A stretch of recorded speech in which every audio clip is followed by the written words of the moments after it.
Spider Jerusalem is an American gonzo journalist and the protagonist of the Transmetropolitan comics, which was released in the year 1997. This comic was written by Warren Ellis and designed by Derek Robertson. The writers took inspiration for the creation of this character from a real-life journalist named Hunter S. Thompson. Throughout the comic run of Transmetropolitan, Spider fought and brought down 2 successive presidents of America. And in today's video, we will explain the origins of this character and his fight for the truth. But before we get started with this video, we have a small request for you. If you like our content, subscribe to us and like this video. It might be just a simple click for you, but it means a lot to us. Now that we've got that out of the way, let's get started.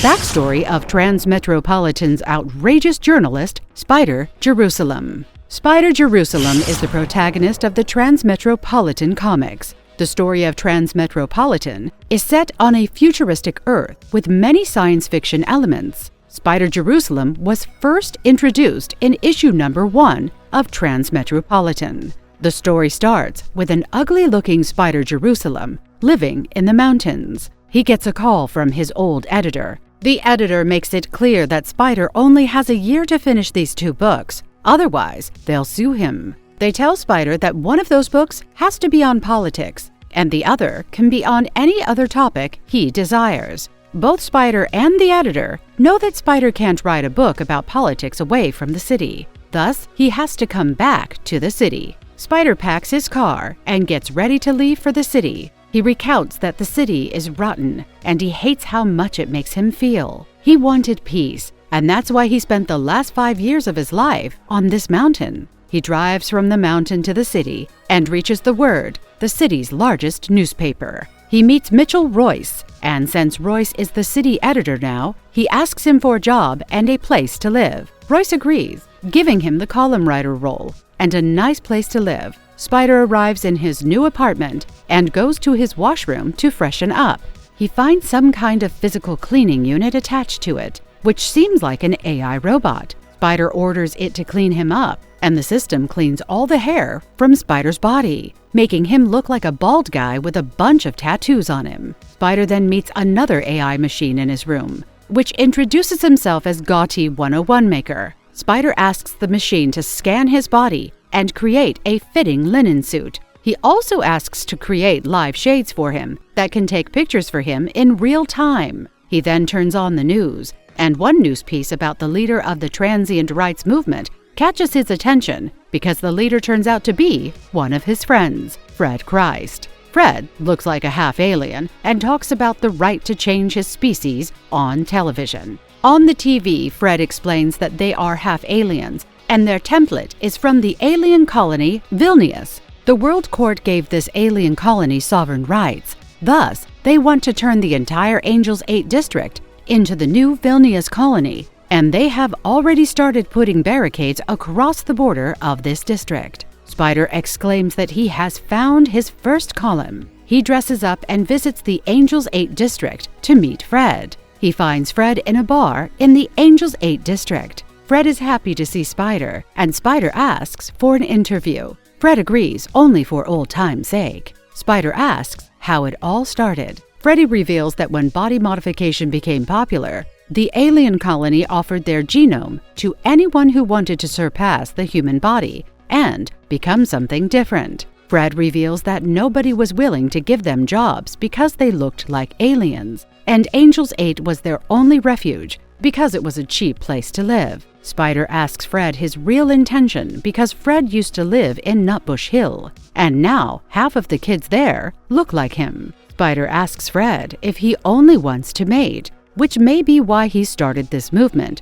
trying to be a leader. Spider warns Fred that the Civic Center might take drastic action against them if he doesn't stop. Fred says they don't have any good enough reason to. Their movement has been peaceful until now. Spider asks if they can create one. Fred kicks Spider out of his office into the streets. While Spider leaves Angels 8, he finds a section of this district that still has humans in it. As he passes by a strip club, he watches some lawyers talking with a few transient people. When Spider reaches his apartment, he finds an ugly-looking two-headed cat smoking a cigarette. As it turns out, this is one of the genetically engineered gecko-eating cats. Spider adopts the cat and takes him home. Later in his home, while watching TV, he finds that one of the transients has thrown a firebomb, and this starts a riot. The city police is on its way. When Spider hears this news, he realizes that his prediction was right. And now, the cops have found an excuse, and they'll kill every transient in Angel's 8 by sundown. So, he rushes out of his apartment and sets off to Angel's 8. On his way to Angel's 8, he connects the dots. He realizes that the transients are too confused and gutless to start a confrontation on their own, and someone might have given them some money to start this riot. He reaches Angel's 8 and finds the area soaked in the transient's blood. Spider starts searching for a high ground. He finds a strip club and gets inside it. He asks the hookers about the way to the roof. A few hookers working there are intrigued by Spider and start following him to see what he's going to do. On the rooftop, Spider gets a clear view of the riot and starts writing his column. He keeps sharing his column with Royce in real time. Due to the riot, no other journalist can make it to Angel's 8 on time. Thus, Royce sells the rights of Spider's column to SPKF for 2 hours. Spider starts writing, and as he does, it gets live telecasted all over the city. This column is read everywhere, and suddenly, the police starts leaving Angel's 8. Spider is tired, so he gets some sleep on one of the towers. Royce calls him and tells him that he has sold the rights to his column to SPKF, and they have broadcasted it on the Century Square display. At first, Spider is annoyed about why Royce does it, but when Royce claims that they have made thousands of dollars through this, Spider is delighted and asks how many thousands. Later, while on his way to his apartment, Spider narrates that when his column was live telecasted, people drowned the Civic Center with calls, and the Civic Center asked the police to retaliate. Moreover, Fred is found huddling with a 13-year-old with no clothes. That's the end of him. Right about then, a few cops come out of nowhere and starts beating Spider to a bloody pulp. Spider gets up and starts laughing like a maniac. He reaches his home and announces that he is here to stay, and he'll fuck up anyone who messes with him. Bulldog's Revenge and the Explosive Legacy of a Headless Son. After the column on Transient Riot, Spider becomes famous, and the next day, he is moved into an expensive apartment. A few weeks later, while Spider is working on an editorial, naked on his balcony, he gets a call from Royce. Royce explains that he has gotten Spider a new assistant who will keep an eye on him. The new assistant turns out to be Shannon Yarrow, one of the hookers that he met in the strip club during the transient riot. She turns out to be as gutsy as Spider, and Spider takes her with him to meet the president. Spider enters the Arcaden Hall with a fake ID and enters the washroom where the president is taking a piss. Spider opens a soundproofing can, which will soundproof the room, and their conversation cannot be heard by anyone outside or by any chip in the room. He goes on to assault the president for his previous scams and misdeeds. He attacks him with his bowel disruptor by setting the bowel disruptor to prolapse.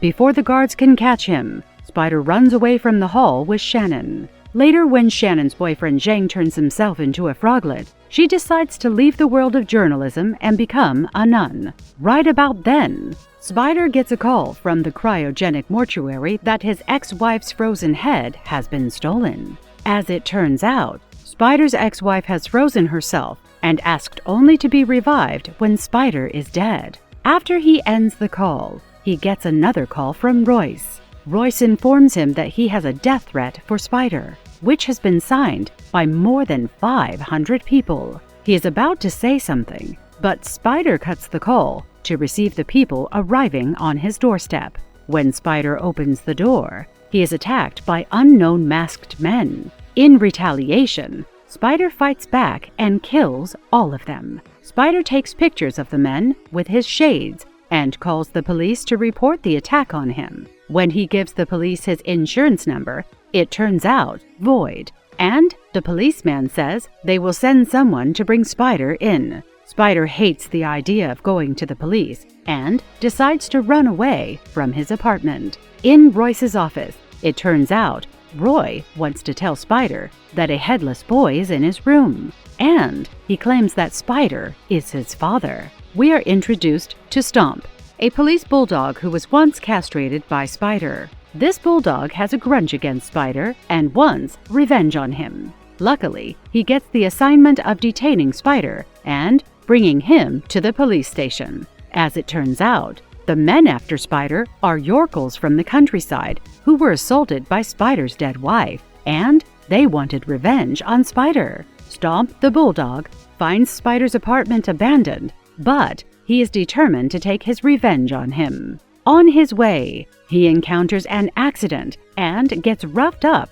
by stray cats while searching for Spider. Stomp is blinded and uses his sense of smell to attack Spider. He mistimes his attack and dies by falling into a canal. Meanwhile, the Yorkles discover that Spider was already divorced when his ex-wife committed the misdeeds against them. Thus, they can't kill Spider. Spider reaches Royce's office to celebrate, but finds the headless boy there. He throws the boy through the glass window, and the boy explodes. Spider reveals that this was an assassination device by the French Secret Service, who sent it after him after they lost the war of verbals. He tries killing it by chopping his head off, but he is still alive. Finally, Spider destroys all the murder attempts on him for the day and asks Royce for a new apartment.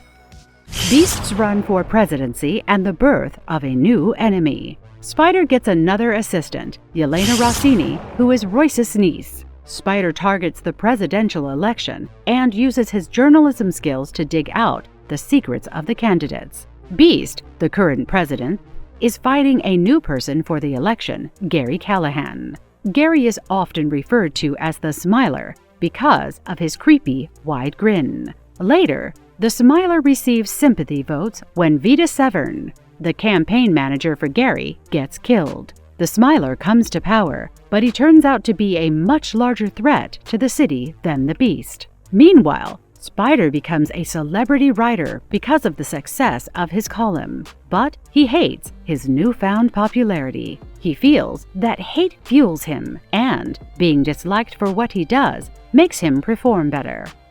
A city filled with crimes versus Spider Jerusalem. Shannon, the first assistant of Spider, returns as she gets fed up with the church and joins Spider's team again. Recently, there was a street crime murder on the news, so Spider, along with his new sidekick, go out on a quest to find the truth of this matter. Spider talks to the detective of this case, Detective Newton, and discovers that not a single camera recorded the crime. This makes him highly suspicious that a major player may be behind this. Meanwhile, Spider is still looking for the truth about Vita's case, as he is sure that the Smiler is responsible for her death. When Spider reports that the police are covering up the crimes, the cops are forced to arrest the suspect. Spider and his assistants go to see what will happen to the suspects, but the suspects are released on bail, and a riot breaks out. Spider tries to escape with Yelena and Shannon,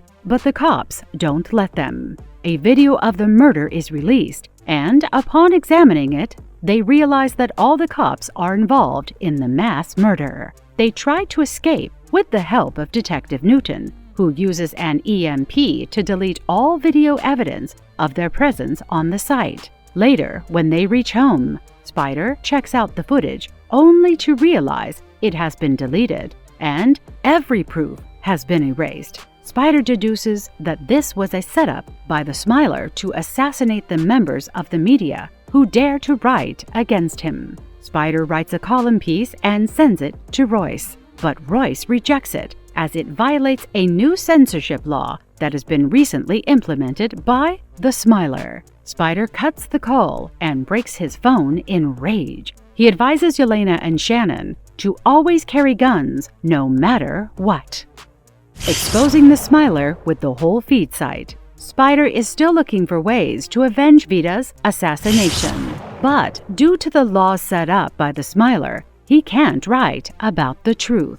Thus, he seeks refuge under a pirate news station called the Whole Feed Site and uses it to expose the Smiler. Spider informs everyone about how Gary treats his wife at home. He also writes about how Gary gets hookers in his room during his stay at the hotel. He also exposes that Gary's presidential advisor is a pedophile. This makes the advisor kill himself. Frustrated with Spider's antics, Gary orders the board of the Word to pressure Royce to fire Spider. Spider is already ready for this, as he knows it is coming. So, he has already emptied his bank accounts and credit cards and left a surprise for the cops in his apartment. Despite not having a home or job, Spider is happy because Smiler's popularity rating is at an all-time low, and this is a big achievement for him.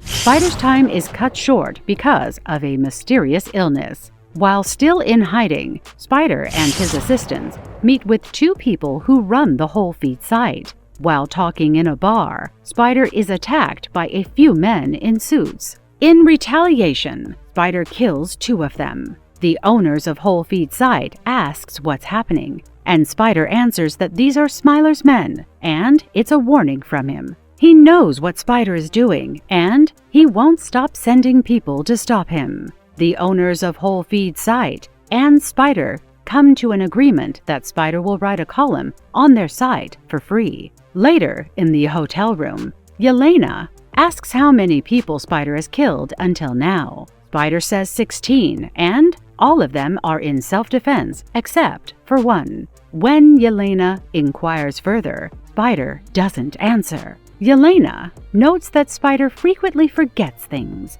Soon after, while in the washroom, Spider notices blood from his nose and wonders if he is dying. He meets Yelena and Shannon in a coffee shop and tells them this is no longer a job but a mission. They have to somehow take down the Smiler. Later, Spider notices that he is experiencing frequent blackouts. Thus, he records a video message to send to Yelena and Shannon in case he dies. He wants Yelena and Shannon to finish what he has started, even after his death.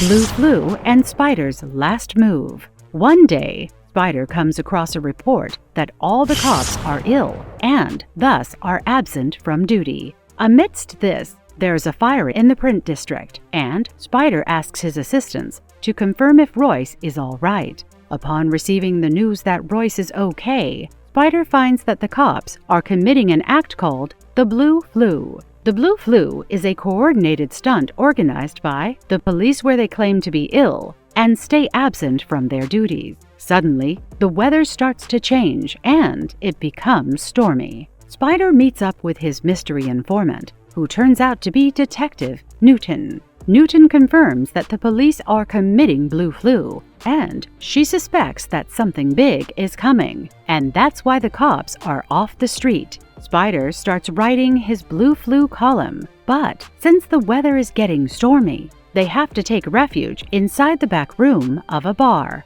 But an explosion occurs because of lightning, which impacts Spider. Spider becomes unconscious, with his whole body being filled with shards of glass from the impact. Shannon performs first aid on Spider, while Yelena finishes the column herself. Meanwhile, Spider finds himself trapped in his head. At first, he thinks that he is dead, but later, he deduces that he is in a coma. When he wakes up, he finds himself in Yelena's room, along with a doctor. The doctor reveals that Spider has an eye pollen infection. This condition causes memory loss, hallucinations, and motor control damage. The doctor adds that Spider has only a year left with him until he loses his mind. Since Spider has a deadline to complete his mission, he becomes hell-bent on exposing the Smiler. Spider asks Yelena to bring him a machine to complete the column, but Yelena informs him that she has finished the column and published it under Spider's name.